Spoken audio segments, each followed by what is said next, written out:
So let's take a look at this problem here on page 11. It says we're going to draw a graph of this data, and it has to do with the cost of renting a car, but that's not super important. So we've got number of miles driven, and then the cost in dollars of the rental car. And down here on the horizontal axis, number of miles, vertical axis, cost in dollars, okay? So when I look, for example, at this data right here, it says if I drive 0 miles, then it costs me $5. Can you guys plot a point that corresponds to 0 and 5? Well, we can. I think some people are seeing that there's a problem here, but we can certainly plot the point 0 and 5, and hopefully everybody sees that it's there. Is that okay? And then we can do the same thing on the next one. 200 miles, $10. So go ahead and plot a point right there. 210. And plot the last 2 points while we're at it. So let's plot every point from this chart.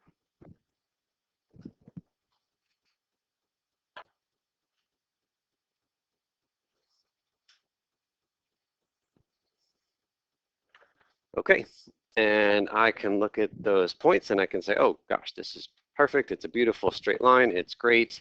And that's that. What's the problem?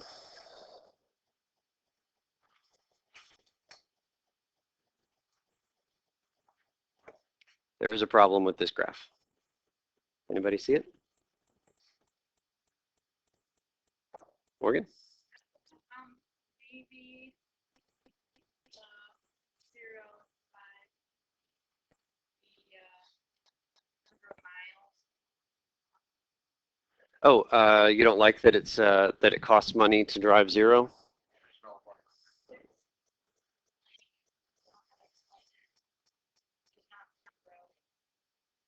Okay, so you want to change the 0 to 100? Okay, so the fact that driving 0 miles costs you $5 might seem a little bit strange, but oftentimes there's like a fixed cost just for getting some service. So it could just be that, okay, it's $5 to rent the car plus, and then there's some mileage costs associated. So it's not so unusual to have a 0, but it still costs you some money. Dwight, did you have something?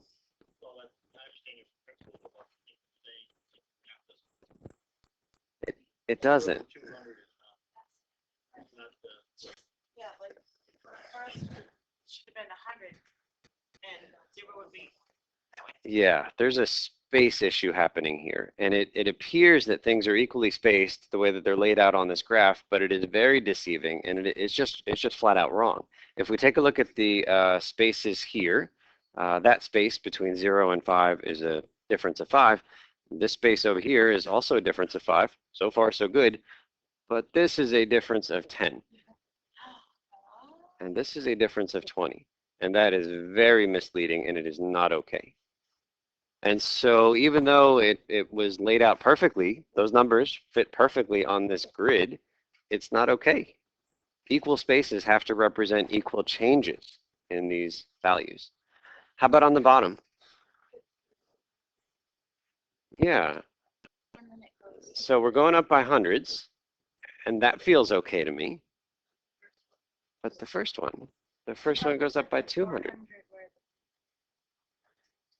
Yeah, we would need to make some changes on this. You have to make it so that it's a consistent scale. So if we wanted a consistent scale, let's see here. We're trying to get out to 400. So going by hundreds seems okay, but you got to make sure you go by every 100. So take a moment, see if you can copy this updated grid. This one is going to be correct, this new graph here.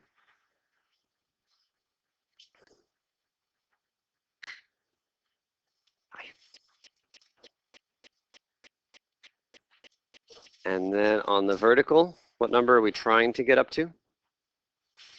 40. Trying to get to 40. You could go by 5s, but that's kind of a long way to go. Let's go by 10s. That's probably good enough.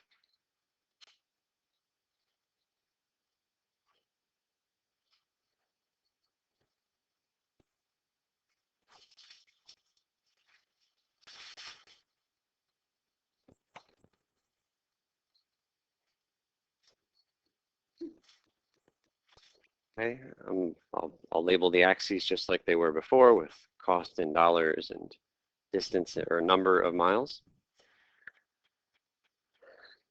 And it's not going to be perfect because we're not using, well, most of us don't have a ruler, so we're just eyeballing. Go ahead and plot those 4 points again, but plot them on this new and improved graph.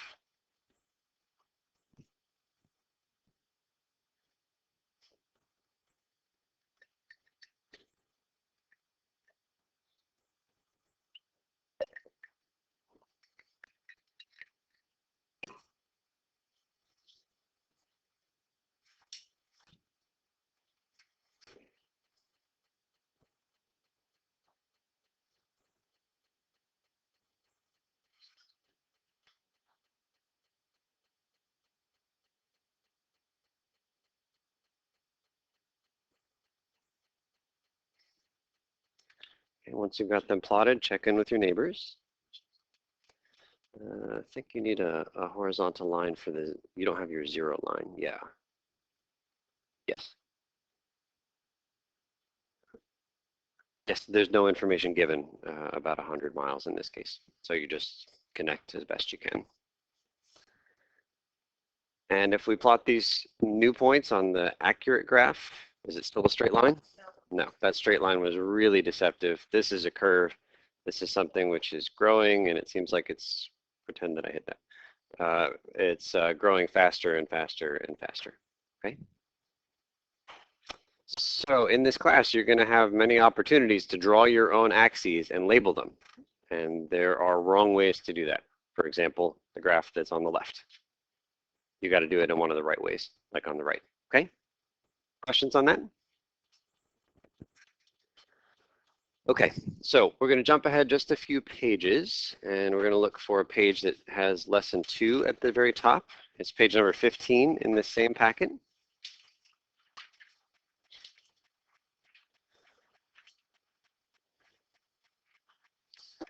Okay, so a couple of things to say before we jump back in and do some more math. On your tables was a yellow packet, a big yellow packet. So grab one if you haven't yet. Does everybody have one?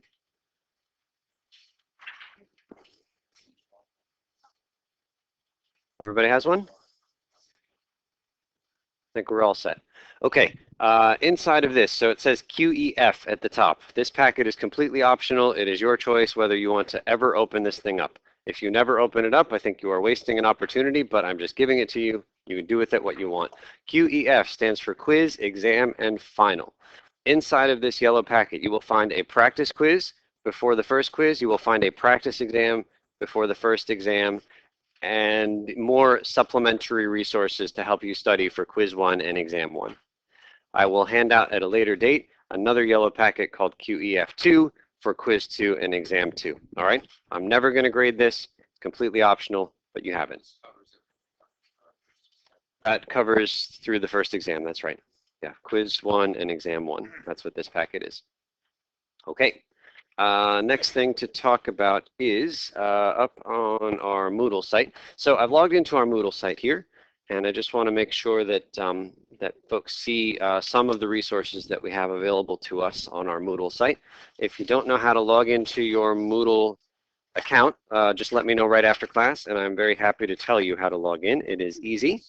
But if you log into our site, you will find the following. We're not going to look at everything here together, but I just want to give you a flavor of some of the things that are available to you. So first thing I want to show you is if we go down here to the bottom, you will find this thing that says Keys to Blue Class Packet. That's the blue packet that we're working on. If you open it, you will find a PDF. And inside of this PDF, you will find answers to the problems that you guys worked on with the Chinese population. Some of you worked on a follow-up problem with the Filipino population. You did this quick check with all the arithmetic problems at the very end of class last time. And then there's a practice section, which some of you may have gotten to and most of you probably not. All of the answers to the blue packet, class problems and quick checks and extra practice are going to be here. Now, if you notice inside of our Moodle page, it only says key for lesson 1. That's the one that we did last time. In like an hour or two after today's class posted, you will find the keys for this one, lesson 2. Okay, so shortly after our class, I think it's posted at like 2 in the afternoon or something. You will find that updated every time we have class. Okay, next thing I want to say, you can see that I've got a Bluetooth in my ear. I am recording what I am saying, and I am recording what's happening on the smartboard, and I post those things on YouTube. So if you click on this link right here, it brings you to a playlist. Where did it go? This one?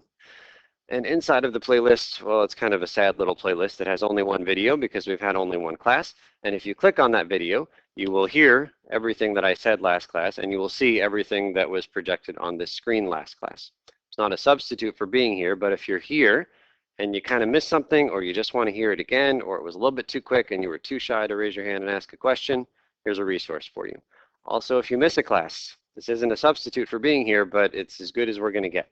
You can check it out, all right? You can go through Moodle to access this playlist. In the next hour after class, there will be a second video, the one that we're recording right now. You can also type in, if you happen to know exactly the format that I title these things, you can just go zip to the one video you want. The format is there. You can kind of figure it out. It has to do with the date that the class happened on. September 4th was when we had our class on Wednesday.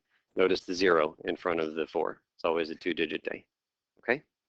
Questions on that?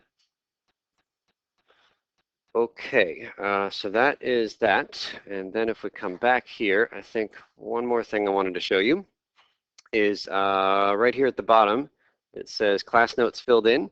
And here's a PDF that says Ian's 095 class notes. And if we click on that, then it pulls up this. And I want to skip ahead a few pages. So let's jump down here. And if we keep going, eventually we will find the Chinese population problem that we started with. And here's the stuff that I wrote on the smartboard the other day in color, all right? So not just the types, what's that? That's all on Moodle, all right? So like if you miss anything, you got it. You got the full color version of everything that we do here together up on the smartboard, okay? Which also means that you shouldn't feel like you need to frantically copy every single thing that I write up here. Because oftentimes for some folks that means that you're not really here. You're just a scribe. You're just mindlessly writing down without really thinking or without really processing or contributing. And I don't want that. So just know that you are freed up to write as much or as little as you want. Everything I write, you will have a digital copy of. Fair? Good. Okay, so that is that. And then there's one more thing that I will say, and then we'll move on. Inside of this study tools folder are a lot of documents. We're not really going to talk about them, but there's a description of all of these things, hopefully, which will help some of you guys. Lots of documents there, and you should explore because there's some good resources. Any questions on anything? Okay, then let's jump down here to the objective. Again, we're on page 15. Everybody there? And in the last thing, sorry. Note about the calculators. We're going to try to wean you off of the calculator. If you are addicted to your calculator, we're going to get you unaddicted to that calculator. It's going to be a little bit painful for some of you, but there are certain basic arithmetic facts that I'd like you guys to know, and using the calculator makes it so that you will never know them. So unless I say otherwise, the default is do not use the calculator on the problems that we work on together. Of course, in the first class, we had our exceptions, right? Like the Chinese population multiplying something like 804 by 1.041. That's not my goal, right? I don't need us to do that by hand. Okay, so if we can go here to the middle, and we're going to start with Tenzin. Could you read the objective, please? Page 15, right in the middle. Thank you. Here's the goal of this first part of the demo. We're going to try to understand the following phrase. An equation for triangle in terms of square. Those are going to be letters in a minute. But the goal is to understand that phrase. It is just going to be a definition. But for example, at the very bottom of this page, it says, write an equation for t in terms of m. That means something very specific to mathematicians. And it's going to mean something to you guys in just a few minutes. All we have to do is decipher what that means in like real language, okay? So can we go to Drew? Can you read the part right after here, the equation?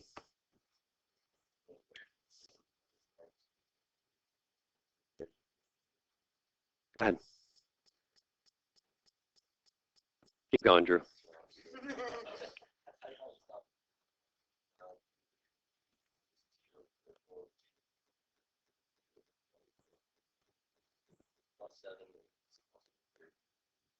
Okay, so here's what you are taking away from this.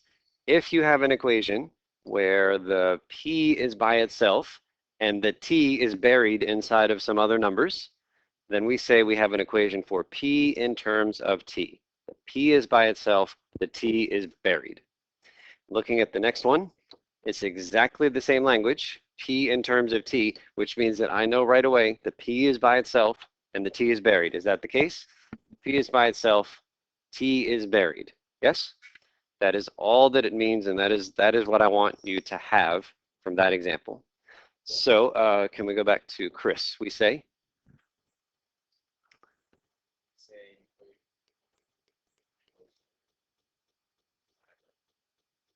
Great. Okay, let's take a look at number one here. Complete the following. I think we're up to Henry. A?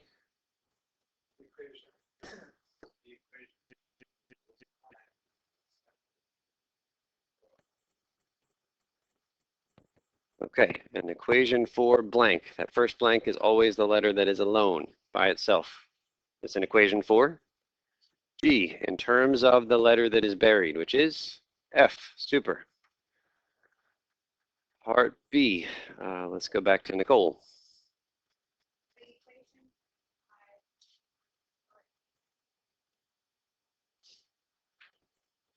Okay, which one goes first here? W, the one by itself in terms of A. Super. Just pointing out here, it makes no difference which one is on the left side and which one is on the right side. It has nothing to do with that. Doesn't matter how you write it. The one that's by itself is the one that goes in this first blank. Okay, and then we're moving on to part C, and we're back to, don't tell me, I know it, hold on. It's Amy. Yes, go ahead. Okay, you have freedom.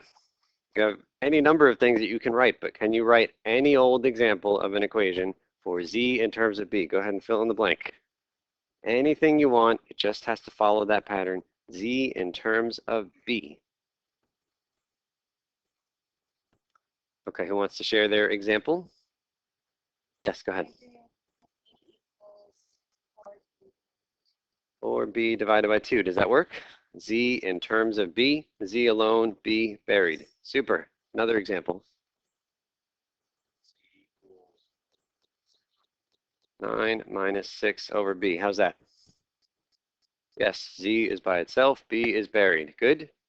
Everybody feel like they have a version, a correct version of some equation that satisfies that? Questions? Okay, let's take a look at number 2. Start by considering this table. First row right here is values of M. This is kind of today's our first time we're really talking about variables, right? We've got all these letters floating around. Second row has T's in it. I don't know what they stand for, but that's kind of irrelevant. Part A, we're up to Sam.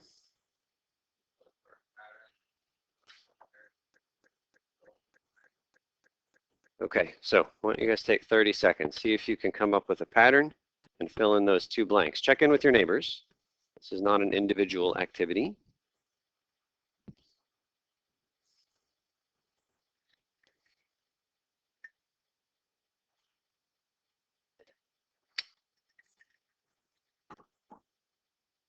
So actually use your vocal cords as you check in with your neighbors.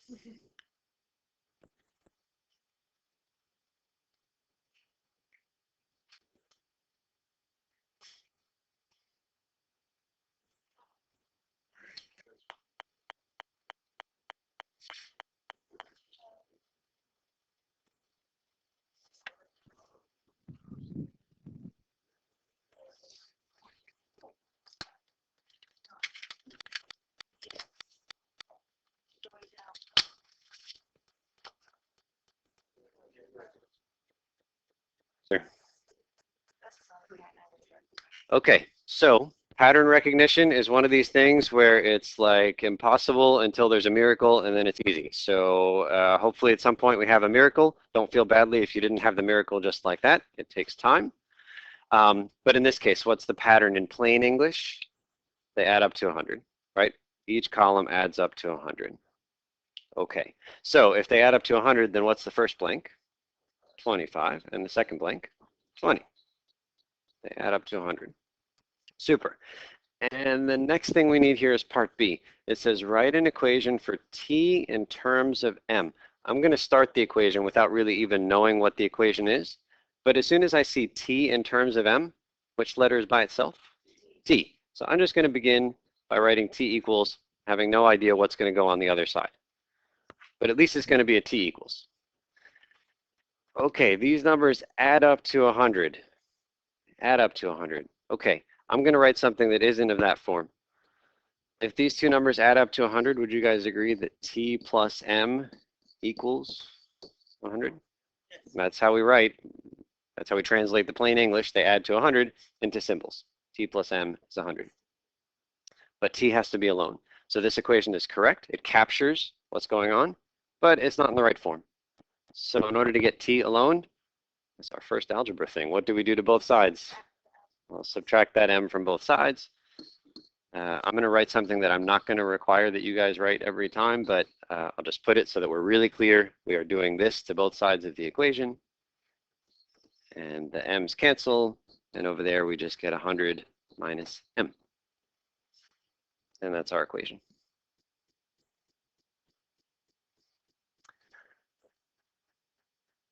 Coming up with equations from tables is generally a hard thing to do.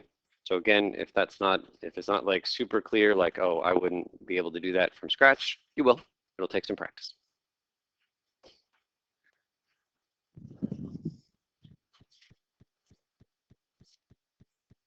Okay, so that is the end of what we are calling the demos sections. I'll point this out. I pointed it out the other day, and I'll point it out again now.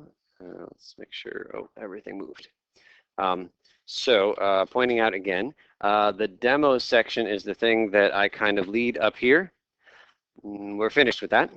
The classwork section is what will generally take the bulk of our 15 minutes together.